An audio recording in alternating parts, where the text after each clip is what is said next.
Beneath the crimson sky of Mars, a million-year silence stretches out.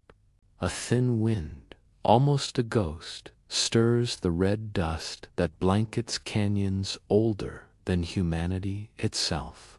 The sun is a distant, pale coin in the thin atmosphere, casting long, skeletal shadows that creep across a landscape of rust and stone. It is a world frozen in time, its story locked away beneath layers of ochre sand and ancient ice. Here, in the profound quiet, you can almost feel the weight of eons pressing down.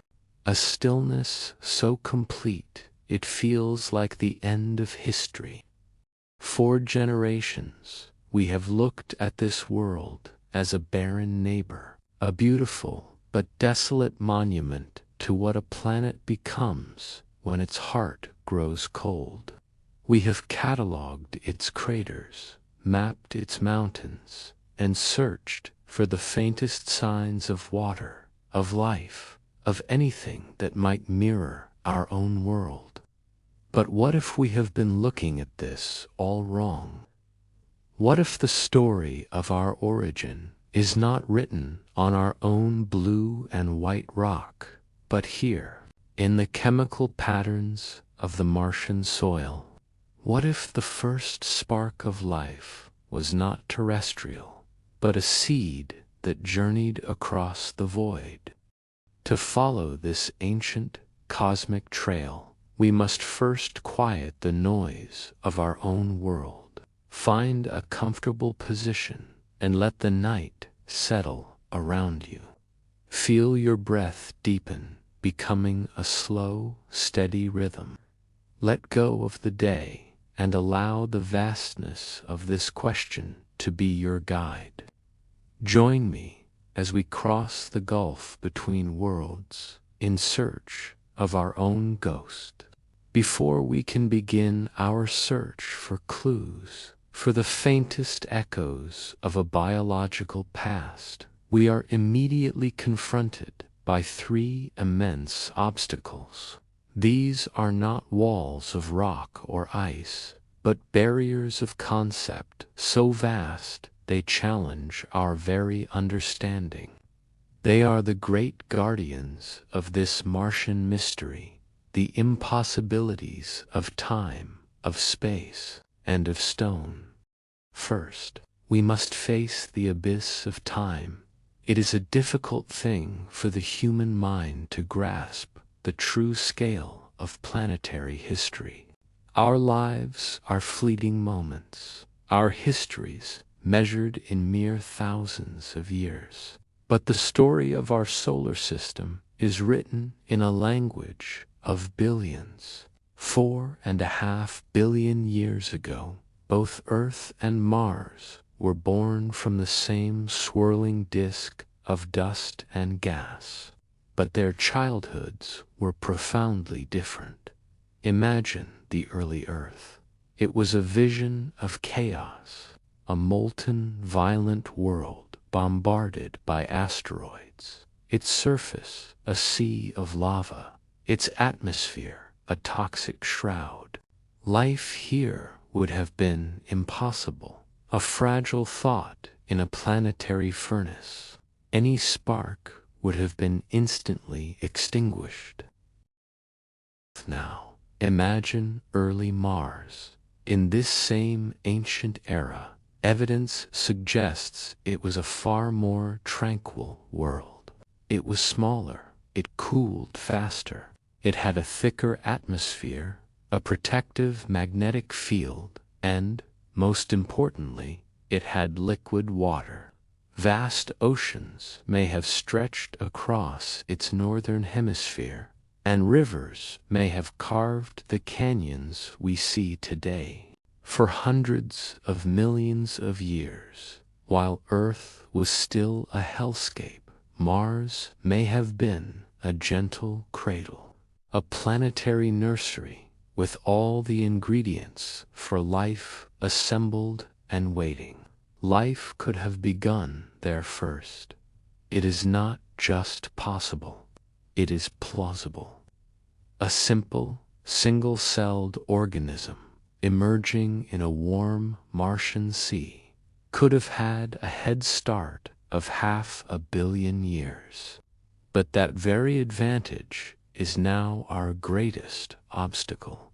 The sheer amount of time that has passed since that era is a destructive force, a slow and patient engine of erasure.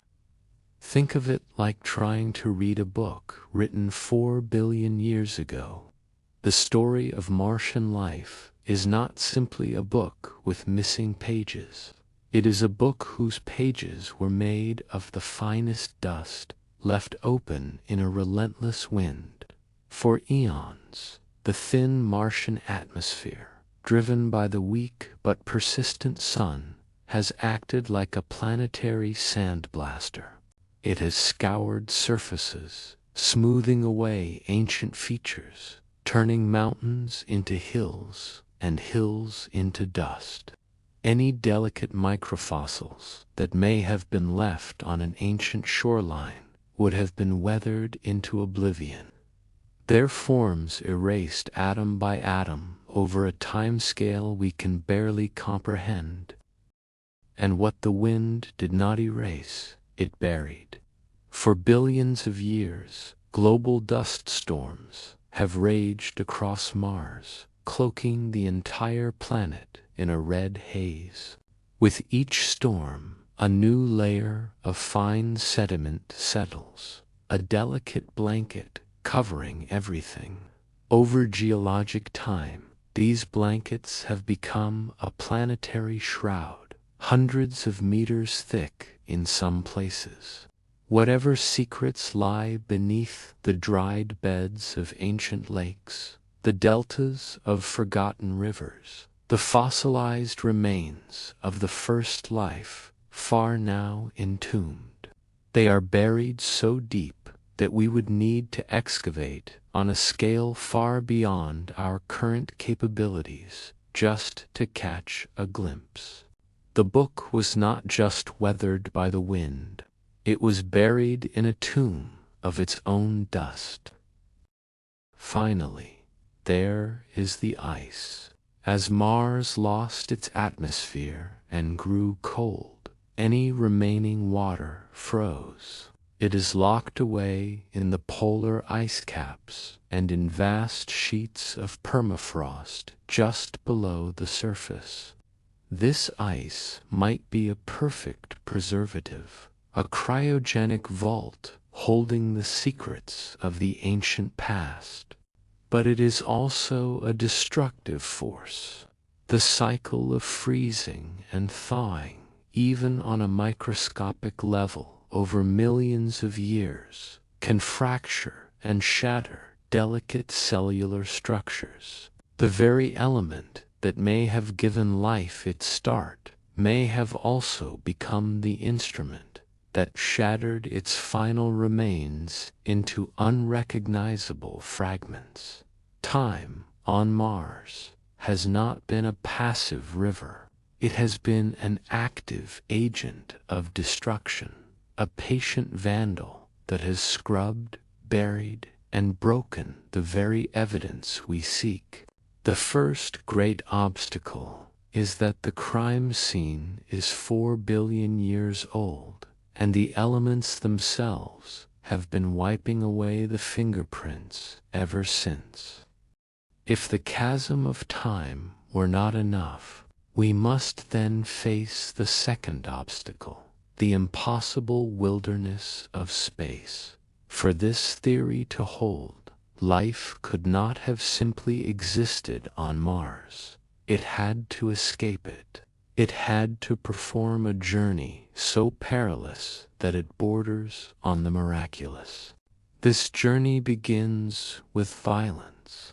Imagine, billions of years ago, a massive asteroid, kilometers wide, screaming through the thin Martian atmosphere. It strikes the surface with the force of 1,000,000 nuclear bombs.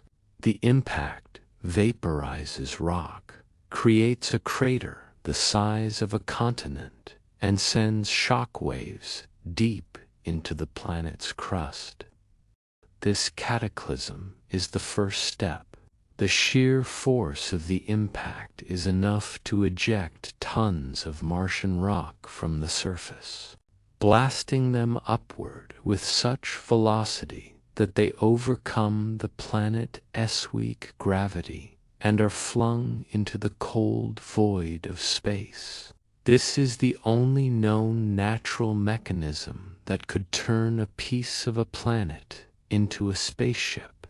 Inside some of these ejected rocks, nestled deep within cracks and fissures, a colony of hardy microbes might survive the initial blast, shielded from the incandescent heat by the layers of stone around them. And so their journey begins. They are now adrift in the most hostile environment imaginable. Their first enemy is the vacuum. The absolute emptiness of space is not passive. It is aggressive. Without atmospheric pressure, any exposed liquid water would instantly boil away, and the cells of our microscopic travelers would rupture. They would need to be in a state of deep dormancy, their biological processes completely shut down, encased in rock to survive even the first moments. Their second enemy is the cold. Space is not just cold. It is the embodiment of absolute cold, nearing absolute zero. At these temperatures, the delicate machinery of life freezes solid. But this deep freeze might also be their only hope, acting as a form of suspended animation, preserving them for the long journey ahead, a journey that could last not for years or centuries, but for millions of years. For all that time, they would drift in the dark, silent and frozen, waiting. But the most relentless enemy is invisible: cosmic radiation. The space between planets is flooded with a constant storm of high-energy particles, from the solar wind of our own sun and from supernova billions of light-years away. These particles are like microscopic bullets, tearing through everything in their path. Over a journey of millions of years, any organism would be bombarded by a dose of radiation thousands of times greater than what would be lethal to any life on Earth. The rock that serves as their spaceship provides some shielding, but it is not enough. The radiation would slowly shred their DNA, sterilizing our travelers, erasing the precious biological code they carried. This is the cosmic gauntlet. For life to survive this journey, it would need to be shielded deep inside a rock large enough to absorb most of the radiation, and it would need to possess a resilience far beyond anything we know. It is a journey that seems, by all logic, to be a one-way trip to sterile dust. And so we come to the final great obstacle, the one that waits for us on Mars itself, the obstacle of stone. Let us imagine that we could somehow overcome the challenges of time and space. We send our rovers and our drills, and we begin to search. What precisely are we looking for? On Earth, the story of past life is told in fossils, skeletons, shells, impressions left in ancient mud.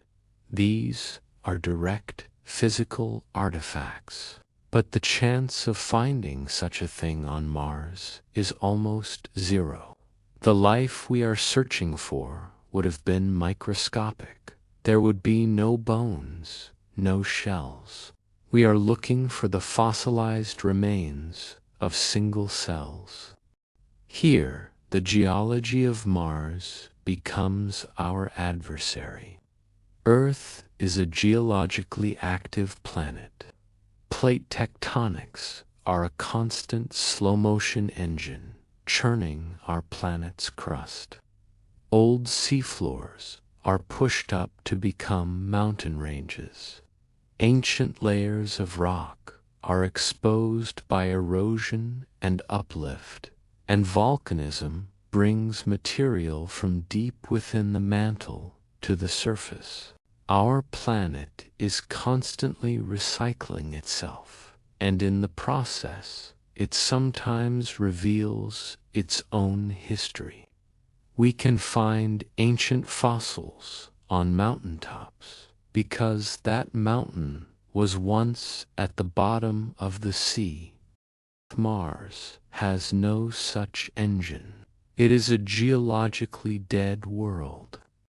Its crust solidified billions of years ago, and it has remained largely static ever since. There are no plate tectonics.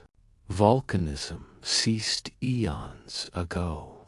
This means that the layers of Martian history are stacked neatly, one on top of the other, like pages in a book that is never opened. The oldest layers, the ones from the era when life might have existed, are at the very bottom, buried under billions of years of subsequent dust and lava flows. There is no geological process on Mars that will conveniently bring those ancient life-bearing layers to the surface for us to inspect. To find them, we must drill, and we must drill deep, perhaps kilometers down, through solid rock and ice. The search for Martian life is therefore like a planetary scale puzzle, but a puzzle with 99.9% of the pieces missing, and the few pieces we do have are blanked. We are standing on the surface of an entire world, a world that has been actively erasing and burying its own history for 4 billion years. And we are trying to find a single microscopic cell. The silence of the Martian landscape is the silence of a library whose books have all crumbled to dust, their stories lost to the wind. The obstacles of time, space, and stone stand before us like titans, and they tell us that this question, this search for our own origin story on another world, is not just difficult, it is profoundly, fundamentally, almost impossibly hard.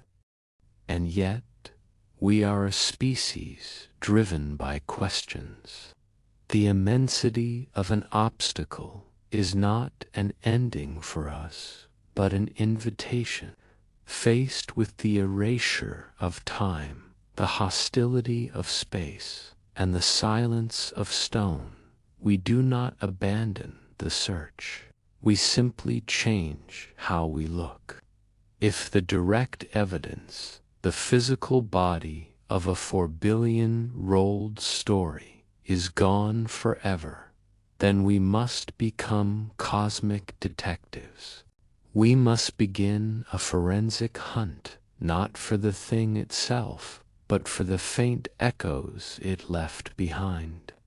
We are no longer looking for a fossil in the traditional sense. The search for a bone, a shell, or a petrified cell is likely a futile one. Instead, we are searching for what could be called chemical fossils, or perhaps more poetically, biological ghosts. These are the subtle, systemic signatures that life imprints upon its environment. Life is not just a passenger on a planet. It is a chemical engine. It processes materials, it consumes energy, and it discards waste. And in doing so, it changes the very nature of the rocks, the soil, and the atmosphere around it. It leaves behind a fingerprint, a subtle but distinct pattern that would not exist in a world that had never known biology. Our task, then, is not to find a body, but to dust for these ancient fingerprints. The first signature we are searching for is one of the most elegant and profound, a subtle imbalance in the very atoms of creation. We are looking for a specific preference in isotopic ratios. Let us consider the element carbon, the fundamental building block of all known life. In the universe, carbon atoms are not all identical. The vast majority are carbon-12, with a nucleus made of 6 protons and 6 neutrons, but a small fraction, about 1%, are a little heavier. They are carbon-13, possessing an extra neutron. Chemically, these two isotopes behave almost identically. Geologically, there is no reason for one to be preferred over the other. In a rock formed by purely geological processes, you would expect to find these isotopes mixed together in their naturally occurring ratio, about 99:1. But life is different. Life is lazy. The metabolic processes that form the basis of biology, the complex dance of enzymes and chemical reactions, find it just a little bit easier, a little more energy efficient to grab and use the lighter carbon-12 atoms. Over countless cycles of consumption and reproduction, over millions of years, this tiny, seemingly insignificant preference creates a measurable statistical bias. Living things and the organic matter they leave behind become enriched with the lighter carbon-12 and depleted of the heavier carbon-13. Finding this signature on Mars would be a profound discovery. Imagine our rovers drilling into an ancient Martian lakebed and analyzing a deposit of carbon. If that carbon shows the same isotopic ratio as non-living matter, we can assume it was created by geological forces. But if it shows a distinct preference for the lighter carbon-12, it would be like finding a message written in an ancient, lost language, but finding that it was written in a very specific dialect, a dialect that suggests a shared linguistic origin, a common ancestry. This isotopic fingerprint would be the first echo of a ghost, a whisper of biology in the Martian dust. The second signature we hunt for is even more specific, a clue so strange it points directly to the peculiar machinery of life. We are looking for a phenomenon known as chirality, which is best understood as the handedness of molecules. Many of the complex organic molecules essential for life, like amino acids and sugars, have a unique property. They can exist in two forms, which are mirror images of each other, identical in composition but structured as opposites, like your left and your right hand. In the laboratory, when these molecules are synthesized through purely chemical, non-living processes, they are always created in a perfect 50/50th mixture of left-handed and right-handed versions. Nature, without the influence of biology, shows no preference. But life, once again, is strangely particular. For reasons we still do not fully understand, all life on Earth is built upon a specific choice. The amino acids that build our proteins are, without exception, left-handed, and the sugars that power our cells, like glucose, are exclusively right-handed. It is a universal biological standard. A world teeming with life is not a 50/50th world. It is a world of exclusively left-handed protein building blocks and right-handed sugar molecules. This gives us another powerful forensic tool. If we were to find a cache of amino acids in a Martian soil sample, and those molecules existed in an equal mix of left and right-handed forms, we could conclude they were the product of natural, non-biological chemistry. But if we were to find a deposit with a significant excess of one version over the other, say, a collection of amino acids that were overwhelmingly left-handed, would be a biological smoking gun. There is no known non-living process that can produce such a profound imbalance. The metaphor here is a powerful one. Finding such a sample would be like excavating a lost ancient city and discovering that every single glove in that city was a left-handed glove. Such a find would be impossible to explain by chance. It would imply a designer, a process, a deliberate and consistent choice being made over and over. That choice is the signature of biology. Finding an excess of left-handed amino acids on Mars would be one of the most staggering discoveries in human history, a nearly unambiguous sign that the machinery of life once whirred in the Martian soil. The third signature brings the search from the surface of Mars right back to our own home. We can hunt for these clues in pieces of Mars that have already made the impossible journey here. We are looking for biomarkers in Martian meteorites. It may seem like science fiction, but we know for a fact that rocks from Mars land on Earth. Over the eons, asteroid impacts have blasted pieces of the Martian surface into space, and after drifting for millions of years, a small number of them have been captured by Earth's gravity and fallen through our atmosphere.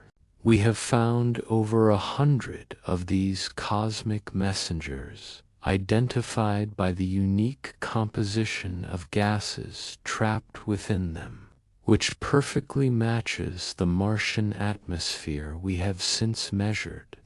These meteorites are free samples of our neighboring world. The most famous of these is the Allen Hills 84,001 meteorite, a potato-sized rock discovered in Antarctica in 1984, when scientists studied it years later. they found something astonishing. Deep inside the rock were microscopic structures that looked remarkably like fossilized bacteria, albeit far smaller than any on Earth. They also found crystals of a mineral called magnetite, arranged in tiny chains.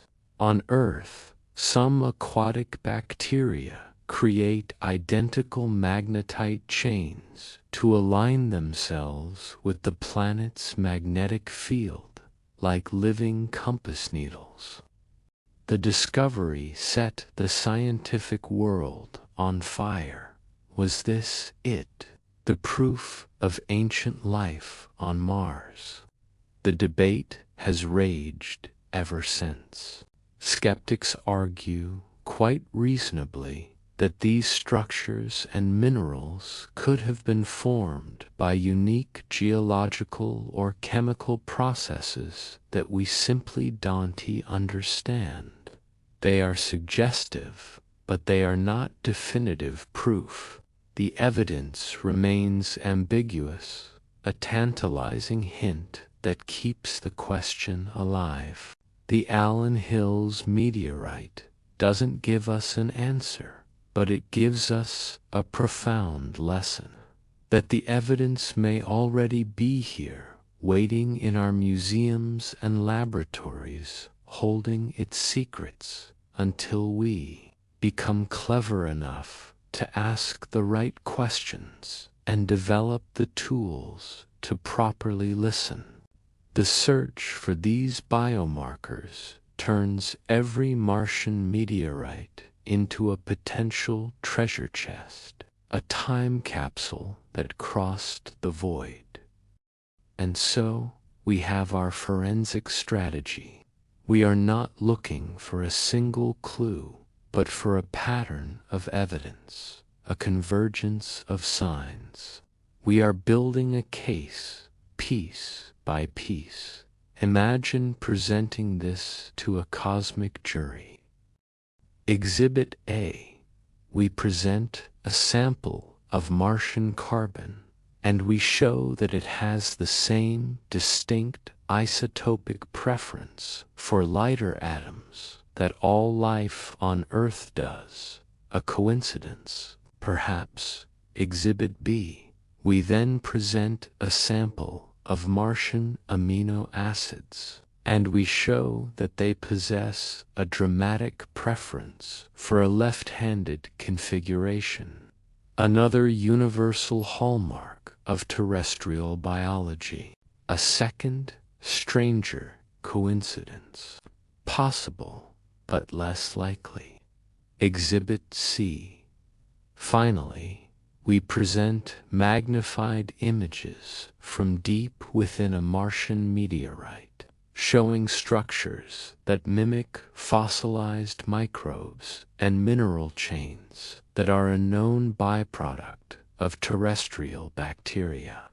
Individually, each of these clues can be challenged. Each one could potentially be explained away by some unknown geological or chemical quirk. But taken together, they begin to form a complete picture. They become a full fingerprint. One clue alone is a curiosity. Two clues are a deep suspicion. But all three together, the right isotopes, the right chirality, and the right microfossils, would tell an almost undeniable story. It would be a story, not of coincidence, but of a shared heritage, a story that whispers across the silent gulf between our worlds, telling us that we are not alone in our own solar system, because our oldest, most distant ancestors were born on another world. Our forensic hunt reveals a tantalizing possibility, a set of chemical and physical clues that suggest a shared biology between Earth and Mars. but a collection of clues, no matter how compelling, requires a plausible narrative to connect them. It needs a mechanism, a physical pathway to bridge the 140 million mile gap of cold, irradiated space. For a long time, the idea that life could cross this gulf was considered pure fantasy, a concept relegated to the fringes of science fiction. But in the quiet halls of science, an old and radical idea has been waiting. An idea that, with each new discovery, looks less like fiction and more like a profound possibility.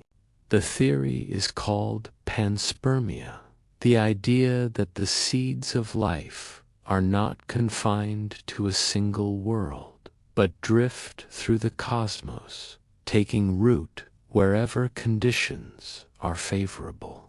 Specifically, our story rests on a more focused version of this theory, Lithopanspermia, the transfer of life between planets via rocks. The idea is not new. Over a century ago, the Swedish chemist Svante Arrhenius imagined microscopic spores being pushed between the stars by the gentle pressure of starlight, seeding life throughout the galaxy. In his time, it was a beautiful, poetic notion, but one with no evidence to support it. The harshness of space, particularly the destructive power of radiation, seemed to make such a journey impossible for any known life form. For decades, panspermia remained a captivating but scientifically unsupported hypothesis.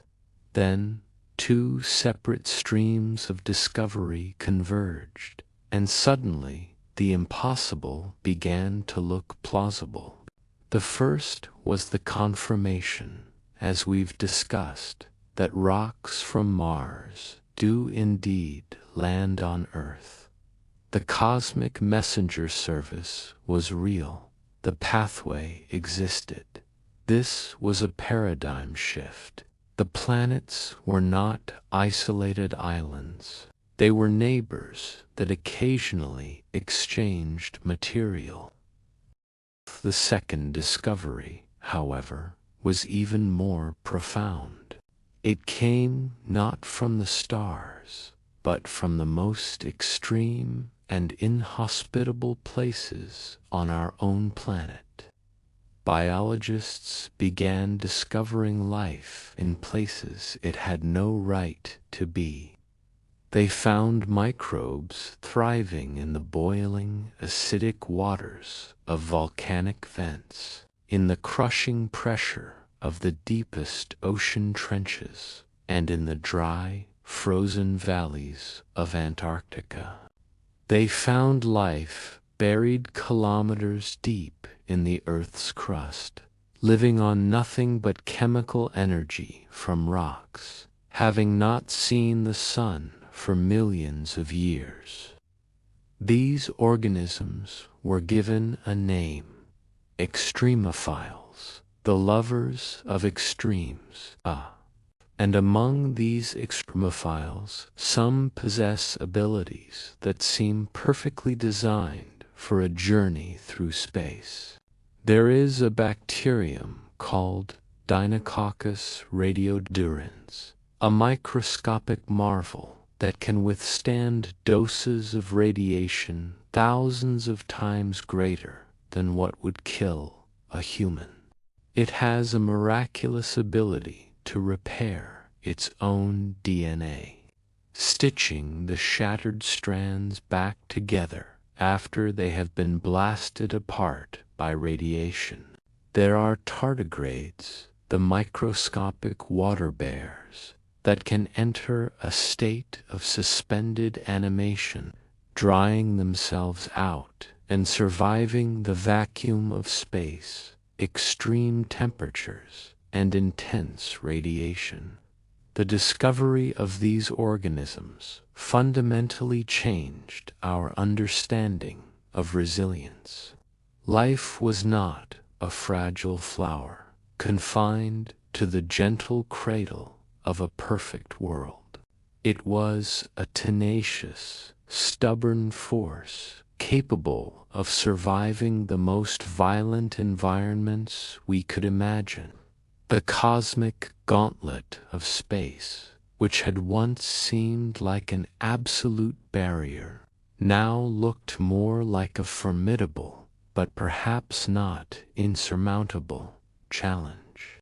With a pathway established and a passenger capable of surviving the journey, Lithopanspermia moved from the realm of speculation into a testable scientific hypothesis.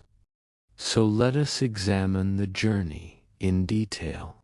The modern theory of Lithopanspermia proposes a clear three-step mechanism: escape, journey, and arrival. First, escape. As we pictured earlier, a large asteroid strikes Mars. The key to preserving life lies in a phenomenon called spallation. While the point of impact is a zone of incandescent heat and unimaginable pressure, the shock wave that travels through the planet's crust can be less destructive. Near the surface, far from the impact center, this shock wave can fracture rock and accelerate it to escape velocity without heating it significantly. It's the planetary equivalent of striking a billiard ball. The ball is accelerated to high speed without being melted. In this way, a rock containing dormant microbes deep within its cracks could be launched into space, its interior remaining cold and sterilized. It escapes the planet not in a plume of fire, but as a cold, dark projectile flung into the void. Next, the long journey. Our microbial arc is now adrift. Its journey through the solar system could last for tens of thousands or even millions of years. During this time, it faces the relentless hazards we described, but its rocky shell is its salvation. A rock just a meter in diameter is thick enough to provide significant shielding from galactic cosmic rays and solar radiation, absorbing the vast majority of harmful particles. The deeper inside the rock our microbes are, the safer they will be. The vacuum of space is countered by their dormant, desiccated state, their metabolism shut down, and the absolute cold becomes not an enemy, but a preserver, perfect cryosleep that holds them in suspended animation, their cellular machinery paused, waiting for a distant dawn. The journey is a long, dark, and silent one, a state of near-death hibernation as the rock tumbles silently through the orbits of the planets. Finally, arrival. After its long drift, the meteorite's trajectory intersects with Earth. It is captured by our planet's gravity and begins its final, fiery descent. It streaks through the atmosphere as a brilliant fireball, a meteor. The friction with the air heats its surface to thousands of degrees, creating a shroud of molten rock and plasma. It seems like a final, sterilizing furnace. But this process, known as ablation, is what saves the cargo. The outer layers of the meteorite burn and vaporize, carrying the intense heat away. The interior of the rock, especially if it is large enough, can remain completely cold. The meteorite acts as its own heat shield. It strikes the ground, or, more likely, in Earth's early history, it splashes into a vast primordial ocean. The impact might crack it open, or the slow process of erosion by water will eventually breach its walls. And from their cold, dark prison, after a journey of 1,000,000 years, the dormant Martian microbes are released into the warm, nutrient-rich waters of a young Earth. They have arrived. They have found a new home. Now, let us apply this credible scientific mechanism to our central question. This is where the narrative flips, and our perspective on our own origins is turned on its head. We have already established that early Mars was likely a more hospitable world than early Earth. Life, in its simplest form, may have had an easier time getting started on the calm shores of a Martian sea than in the volcanic chaos of Hadean Earth. Life arose on Mars first, but the tranquil paradise of Mars was doomed.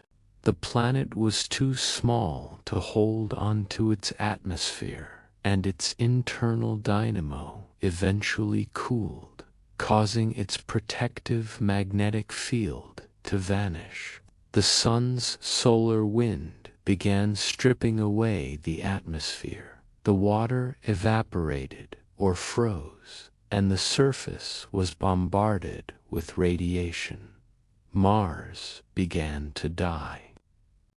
In this scenario, Lithopanspermia is not just a random accident. It is a planetary escape plan.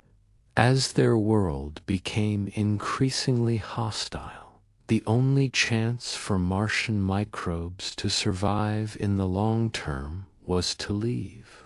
Every asteroid impact became a lottery, a chance to be blasted off their dying world and sent on a journey to a neighboring one. Most of these journeys would have ended in failure, but over hundreds of millions of years, with countless impacts, the odds increase. Sooner or later, a single rock carrying a viable colony of dormant life would complete the journey. This flips our entire perspective. We are not looking at Mars for alien life. We are looking at Mars for our own family album. It suggests that life on our planet did not begin in a warm little pond on Earth, but was instead a refugee, an immigrant from a dying world. It reframes our entire existence. Perhaps we are the Martians. Our deepest, most ancient biological roots may not be in the soil of this planet, but in the red dust of another. The lesson this provides is one of profound cosmic interconnectedness. We tend to see planets as beautiful, isolated marbles, self-contained worlds, following their own paths. But this is not the reality. The solar system is a far more dynamic and integrated ecosystem. Dust, asteroids, and rocks are constantly being exchanged between the worlds. We are all drinking the same water that was delivered by comets from the outer solar system. The heavy elements in our bodies were forged in the hearts of stars that died long ago, and it is entirely possible that the spark of life itself is not a local phenomenon, but a cosmic inheritance passed from one world to the next. Our origins may be far stranger and more cosmic than we ever dared to imagine. We are not just children of Earth. We may be children of the solar system, and so our journey finds its way back to the quiet of the present moment. We began on the silent surface of Mars, lost in its crimson desolation. We confronted the immense gulfs of time and space, obstacles so vast they seemed to forbid any connection between our worlds. We learned to hunt not for fossils, but for the subtle chemical echoes of life, the faint fingerprints left by biology on the atoms themselves. And finally, we discovered a plausible pathway across the void, a scientific theory that turns an impossible fantasy into a profound and tangible question. We have traveled billions of years and millions of miles, all within the stillness of our own minds. Now, in the quiet of this room, let us reflect on what such a possibility would truly mean. If life did indeed come from Mars, it does not diminish the miracle of our existence. It expands it. It transforms it from a singular, lonely event into a testament to life's incredible tenacity. The idea that life could arise spontaneously from the primordial chemistry of a young Earth is, in itself, a staggering thought. But the idea that life could arise, survive the death of its home world, endure a million-year journey through the frozen, irradiated vacuum of space, and take root on a new world, that is a miracle of an entirely different order. It suggests that life is not a fragile, accidental flame, kindled once in a perfect cosmic moment. It suggests that life is a resilient, cosmic impulse, a force of nature as fundamental as gravity or light. It recasts life as a traveler, a survivor, a seed designed to cross the void. This idea redefines our very concept of home. The blue and white marble we cherish would still be our mother, the world that nourished us and allowed us to flourish into complexity and consciousness. But Mars would become something more. It would be our ancestral homeland, our genesis. Our family tree would begin not in the ancient oceans of Earth, but in the red dust of another world. Imagine, for a moment, looking up at the night sky and finding that small, red point of light. It would no longer be just a neighboring planet, a subject of scientific curiosity. It would be a monument to our own past, a silent testament to our own resilience.